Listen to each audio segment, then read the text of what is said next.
Welcome everyone to the first of a 5-part series celebrating you. Yes, on Patreon, enough people donated towards the success of myself and my team, so as a special thank you, I am making this top 50 for you, as promised. I've been playing video games ever since I was 3, with my first one being Super Mario Bros. 3 on the NES. The first video game I ever owned was Super Mario Kart, which I got for my 6th birthday. My parents were a little behind on the times.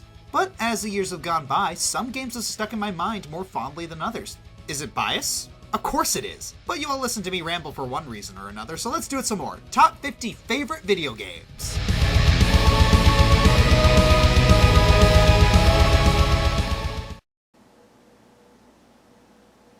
Take a shot.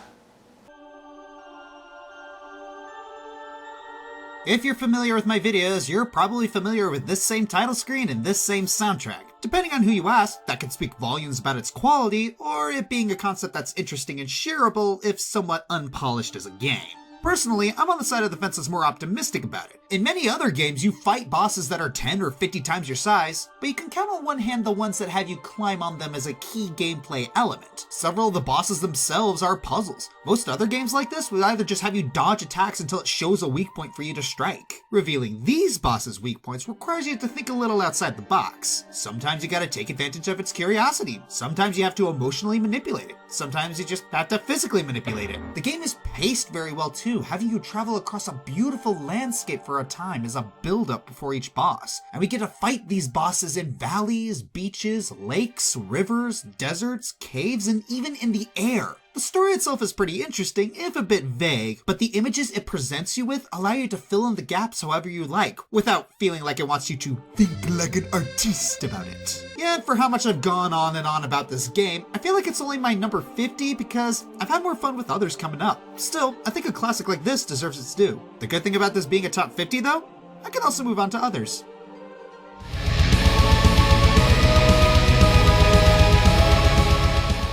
Not gonna lie, for a long time, I was a fanboy hater of Halo. Everyone kept talking about how it was such an awesome game, and little old me was just bitter he wasn't able to play it. Not because it was rated M, mind you, it was because I was in Kenya and we couldn't afford it. Pushing past all of the unreasonable hatred of yesteryear, it was a very solid game that I had a lot of fun with. The controls were responsive and tight, and the rebounding health meter was very innovative for its time. Even now, I still have fun sniping those little Goombas with the overpowered pistol, or conking them on the head when they sleep. The multiplayer was fun too, even though no one else liked playing King of the Hill with me. I think what really makes this game shine is the atmosphere. Right when this game opens up, you see a giant ring planet out in the far reaches of space as you're serenaded by a ghostly choir.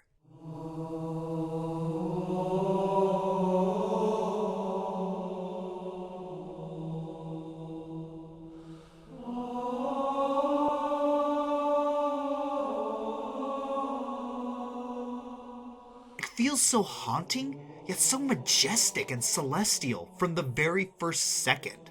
This incredible atmosphere continues into the campaign. Even though some of the terminology might seem heavy-handed in retrospect, I think it makes the tone of the game feel almost sacred in a way. No matter where you are, you feel like what you're doing is important. So when the Flood appeared probably the series' best designed level, you get the feeling that shit is going down. Each character, while they have their goofy moments, don't feel out of place. Master Chief's enigmatic and serious personality helps us along too. Like Samus, we learn things about who he is through subtle movements and expressions. Sleep well? No thanks to your driving, yes. So you did miss me. Cortana's sassy and emotional, yet objective-based and technical personality was a great offset to the Chiefs. 343 Guilty Spark is a wonderful love-to-hate character. And of course, Johnson is amazing on every difficulty. I don't care if it's God's own anti-son of a bitch machine or a giant hula hoop, we're not gonna let them have it. What we will let them have is a belly full of lead and a pool of their own blood to drown in. Am I right, Marines? Sir, yes, sir! Mm-hmm. Damn right I am.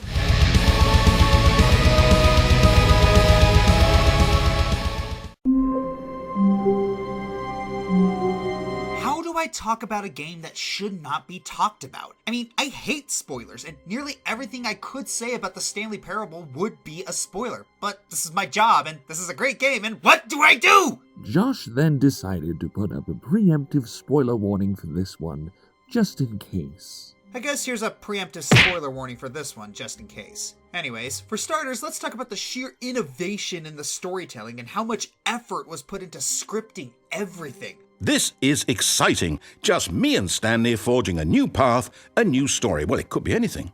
What do you want our story to be?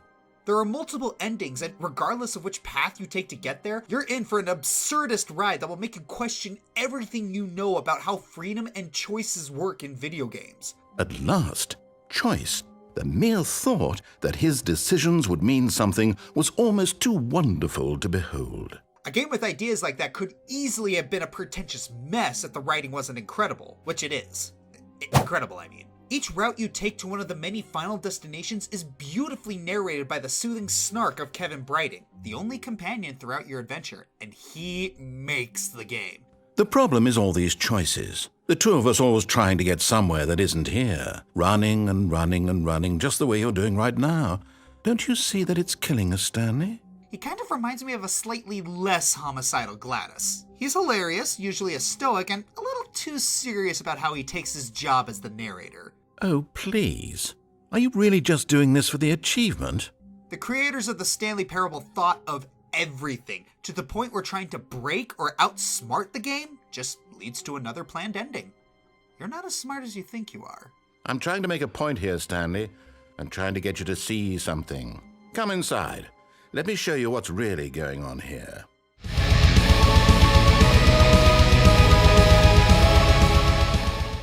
I played a little bit of this one on my channel, so I hope you all knew this one was bound to show up. Alice Madness Returns is beautiful, challenging, and pretty nuts. Just like my girlfriend.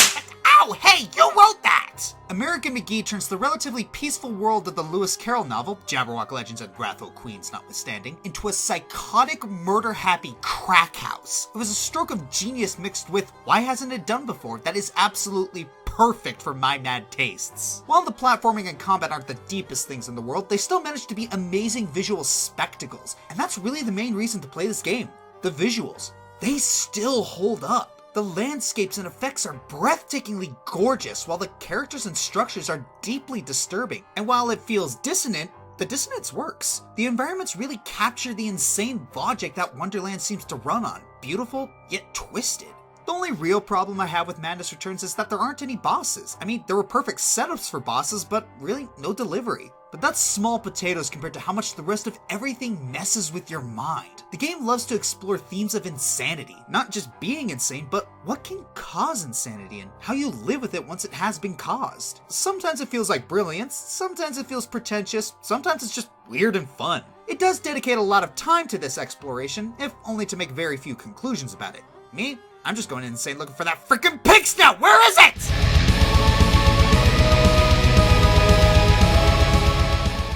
Champions of Norrath is a fairly obscure game, which is a real shame because it's clear a lot of effort was put into it. Champions of Norrath plays and feels a lot like Diablo, though with less heaven and hell and more Lord of the Rings type stuff. You choose from a large cast of characters who have very diverse personalities and quirks, so much that the males and females of each race have different lines and jokes, which is a sharp contrast to games nowadays which usually just copy-paste. That's one big thing about this game. It has a really good sense of humor. While not drop-dead Monty Python levels, it still has some very good dry British humor. I'll finally be able to get the first good night's sleep in days. Well, actually, I mean nights, but who's counting? The talent trees for each character allow a large level of customization, something a lot of fantasy games nowadays have that I think Norrath helped influence. I mean, it is an EverQuest spinoff. The classes are multifaceted and interesting, though still have the fantasy norms that we're familiar with. Another thing I love is the memories I have treasure hunting through this game with my bro. Smashing through demons, zombies, orcs, and giant ants is just all the better when you have someone to do it with. Also, cheating the game system to duplicate items is awesome. The only problems I feel are the fact that you need a multi-tap on your PS2 to fully experience it, the friendly fire is infuriating, and the story is a little bit scatterbrained. Oh, the big bad orc was an elf the whole time. Wow, I'm sorry, how is that significant?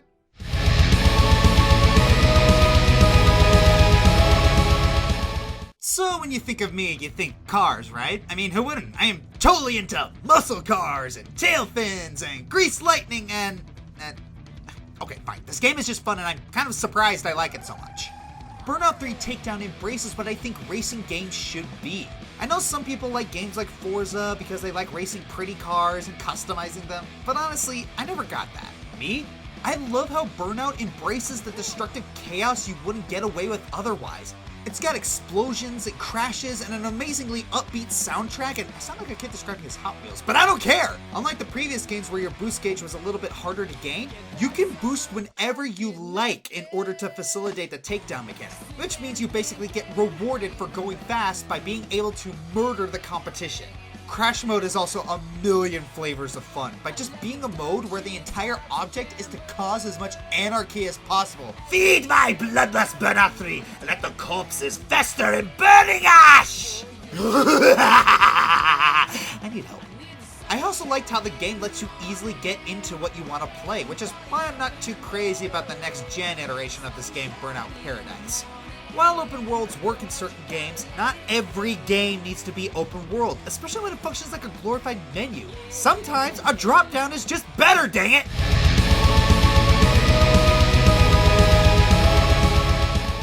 This is the first, but not the last, tie on the list. Mainly because they are very similar games and I have an equal amount of fun playing them.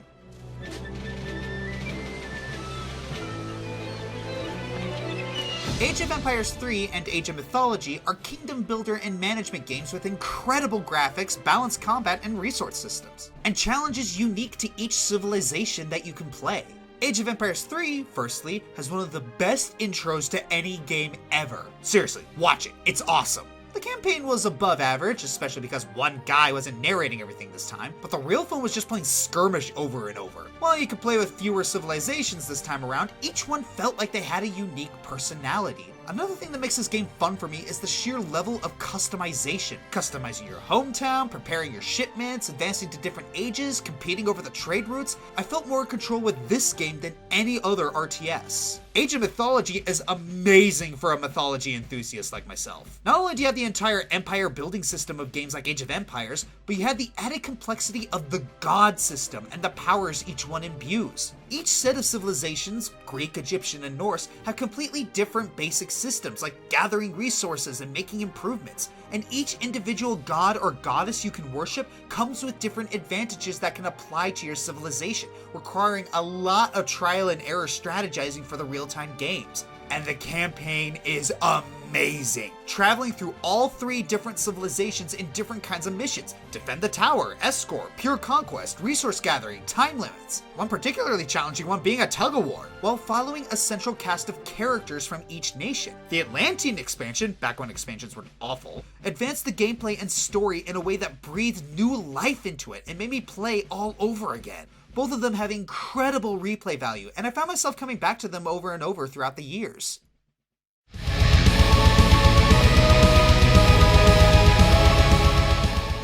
Hey kids, do you enjoy collecting things? Do you enjoy collecting things to collect even more things? Well then, Donkey Kong 64 is the game for you! While it's easy to get cynical about a game where you run back and forth grabbing the hordes of seemingly superfluous things stuffed into each world, and yeah, that is a fair criticism in this game's case, the big draw to DK64 for the kids who grew up with it was that there was incentive to do all that. Each of the levels in the game, even the weakest ones, were packed with enough creativity to compensate for that backtracking and overwhelming amount of collectibles. There were plenty of unique things to do wherever you went with each character. Beat up a giant toy monster with Chunky, ride a haunted minecart with DK, race down a desert slide with— What? No! That part was terrible even as a kid.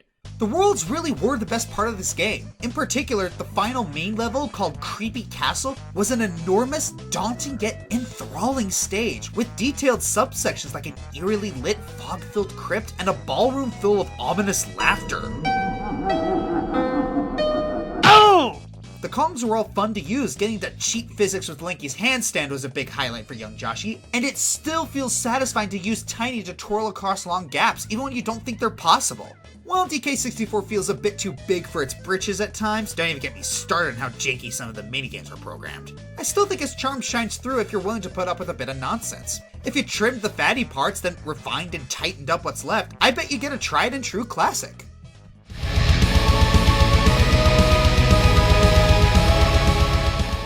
And as it turns out, you would. You want to play a game that'll make you feel like a kid again, but not talk down to you? BanjoKazooie is still an incredibly well-rounded game. It kind of makes me wish I grew up on it, to be honest. Out of all the games on this top 50, BanjoKazooie is easily the most whimsical. The setting of each level feels straight out of a kid's storybook, accompanied by bouncy, catchy music that'll stick with you forever. Good luck trying to get Click Clock Woods theme out of your head. I swear, Grant Kirkhope's music is like half the reason this game is still a hit. One of the most commendable things about BanjoKazooie is that if you're new to gaming, the game eases you in expertly, following its laid-back, optional tutorial and a first world that's small and manageable with simple tasks. Every stage that follows feels like a logically bigger, more challenging progression. The last level may not be dark, stormy, or filled with lava as is typical, but it's basically 4 giant worlds in one. Truly, we have come so far. Much like with DK64, each level also has the right kind of content to make you want to collect all the objects strewn about it. If only so you can see how the dialogue of the otherwise saccharine fantasy characters make you wonder how the game had an E rating at all. When it comes to actually playing this game, I'd recommend the Xbox Live Arcade version since it's a lot less punishing. Don't get me wrong, the N64 original is great and all, but if you're a completionist, Grant help you. The infamous Rusty Bucket Bay stage has collectibles and a room full of instant deaths, which you lose if you manage to die to them, and you likely will. Have fun getting all 100 musical notes before then. Better get used to Hot Grunty.